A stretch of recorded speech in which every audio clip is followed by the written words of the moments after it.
20 जुलाई 1969 का वो दिन जब पृथ्वी के किसी मानव ने पहली बार चंद्रमा पर कदम रखा था।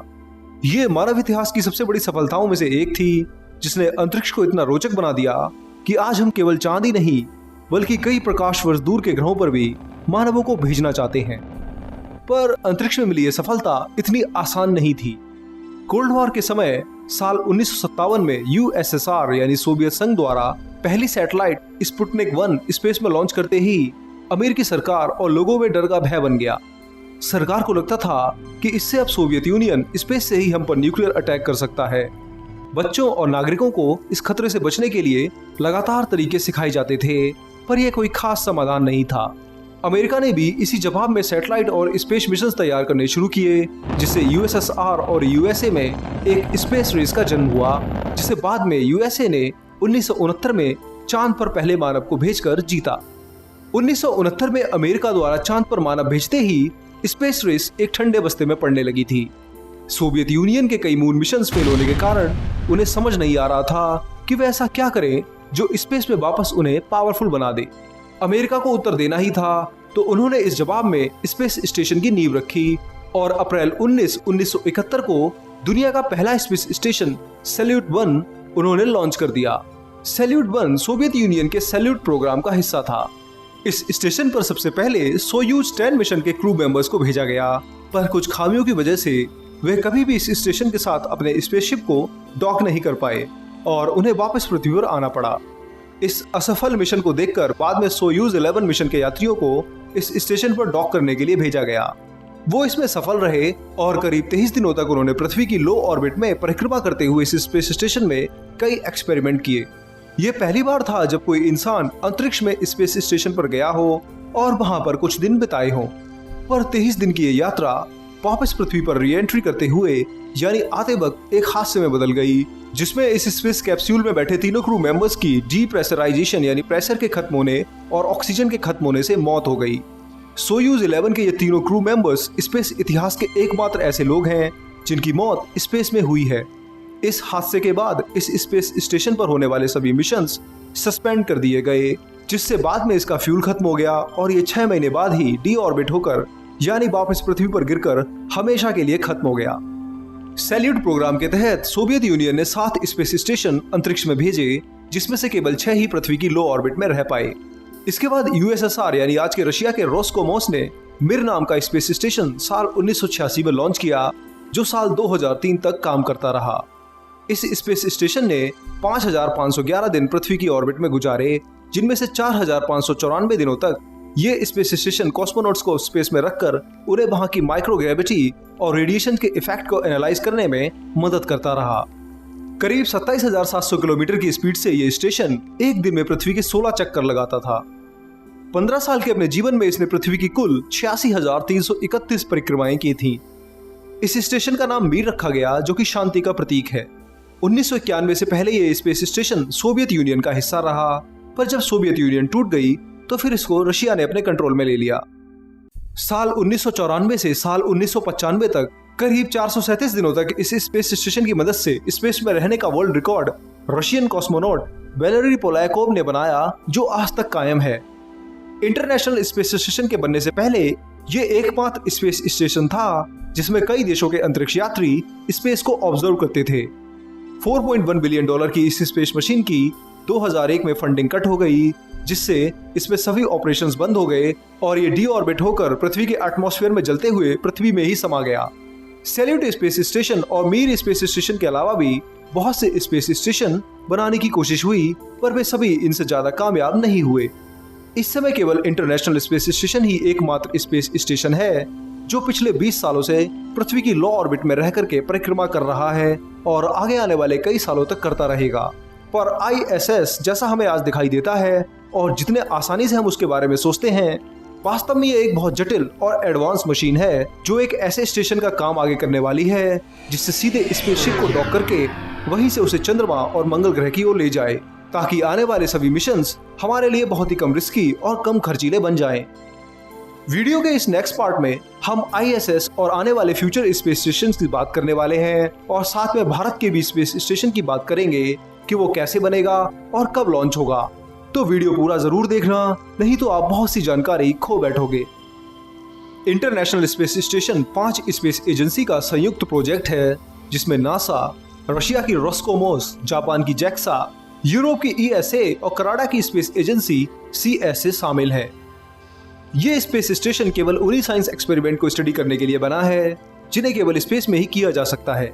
यह अंतरिक्ष में इंसानों द्वारा बनाया गया अब तक का सबसे बड़ा ऑब्जेक्ट है, जिसे आप अपनी आंखों से भी देख सकते हो।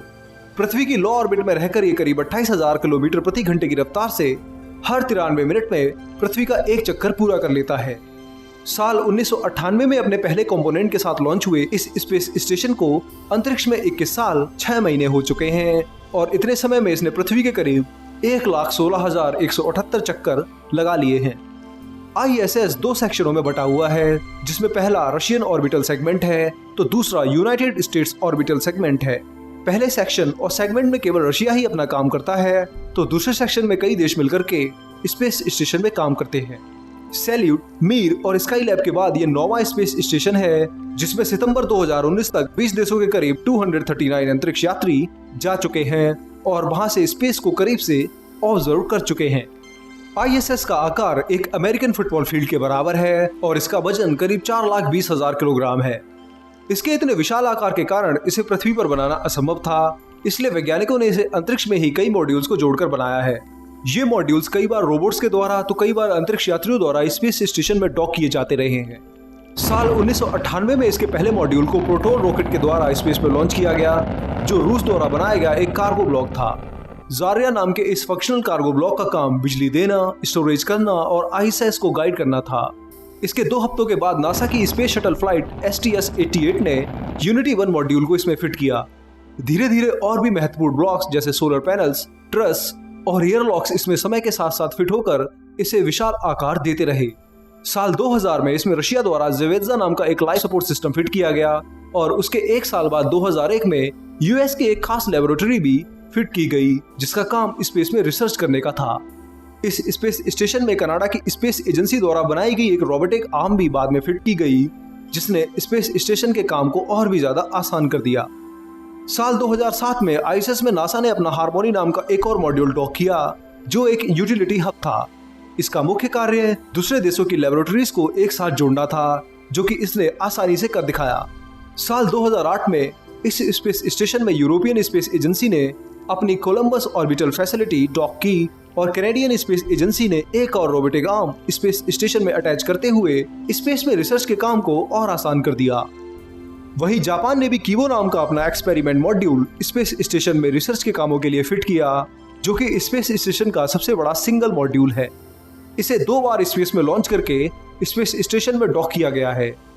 इसके बाद यूरोपियन स्पेस एजेंसी ने अपना ऑब्जर्वेटरी मॉड्यूल क्यूपोला भी इस स्पेस स्टेशन में फिट किया है, जो कि 7 खिड़कियों का बना हुआ एक मॉड्यूल है, जिसे केवल अंतरिक्ष यात्री पृथ्वी और स्पेस को देखने के लिए यूज करते हैं।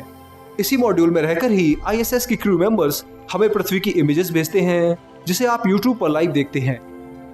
इसके अलावा ISS को एक शेप और स्ट्रक्चर देने के लिए ट्रसेस का भी इस्तेमाल किया है। ये स्ट्रक्चर 110 मीटर लंबे और केवल एल्युमिनियम और स्टील से बने हैं। इन्हें पहली बार साल 2000 में लॉन्च किया गया था और तब से लेकर अब तक 11 ट्रसेस स्पेस स्टेशन में फिट किए जा चुके हैं, जो इसमें सोलर पैनल और रेडिएटर्स को सपोर्ट प्रदान करते हैं। इस विशालकाय स्पेस स्टेशन को बनाना जितना मुश्किल था, उससे भी ज्यादा मुश्किल काम इसके लिए फंड जुटाने का था। इंटरनेशनल स्पेस स्टेशन इस समय की मानवों द्वारा बनाई गई दुनिया की सबसे महंगी चीज है। साल 2010 के मुताबिक इसका टोटल खर्च करीब $150 बिलियन के आसपास था, जो कि भारतीय रुपयों में तब 7 लाख करोड़ रुपए के बराबर बनता है। हर साल इस स्टेशन को ऑपरेट करने में ही नासा को 10,000 करोड़ रुपए खर्च करने पड़ते हैं। इतना महंगा होने के बाद भी ये हमारे लिए स्पेस में एक वरदान से कम नहीं है। साल 2030 तक ये स्पेस स्टेशन हमारी पृथ्वी की लो ऑर्बिट में हमें दिखाई देता रहेगा। इंटरनेशनल स्पेस स्टेशन की इस सफलता के कारण नासा अब आगे स्पेस स्टेशन को एक नया आयाम देना चाहता है। अपने अगले मून प्रोग्राम में नासा 2024 तक चंद्रमा पर एक स्पेस स्टेशन बनाने की सोच रहा है। धीरे धीरे इस पर काम भी हो रहा है और छोटे छोटे मॉड्यूल्स को तैयार करके नासा कनाडा और जापान की स्पेस एजेंसी के साथ इसे 2024 में मून की ऑर्बिट में फिक्स करेगा और यहीं से डीप स्पेस मिशंस की नींव भी चालू हो जाएगी। मून पर स्पेस स्टेशन बनने से अंतरिक्ष यात्री यहीं से मार्स और दूसरे प्लैनेट्स पर बहुत तेज स्पीड से अपने स्पेसशिप के जरिए वहां पहुंच सकेंगे और वहां के वातावरण को समझ पाएंगे।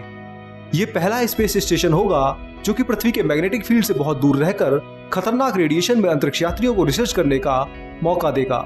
इससे हम आगे समझ पाएंगे कि डीप स्पेस में रेडिएशन से हमारे शरीर पर क्या प्रभाव पड़ता है।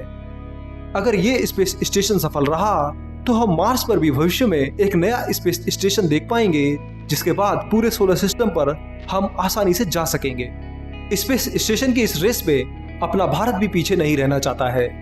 इसरो चीफ ने हाल ही में साफ कहा है कि भारत कभी भी आईएसएस का हिस्सा नहीं बनेगा, पर वो खुद का स्पेस स्टेशन बनाकर अपने व्योमनौट्स को स्पेस की ट्रेनिंग देगा।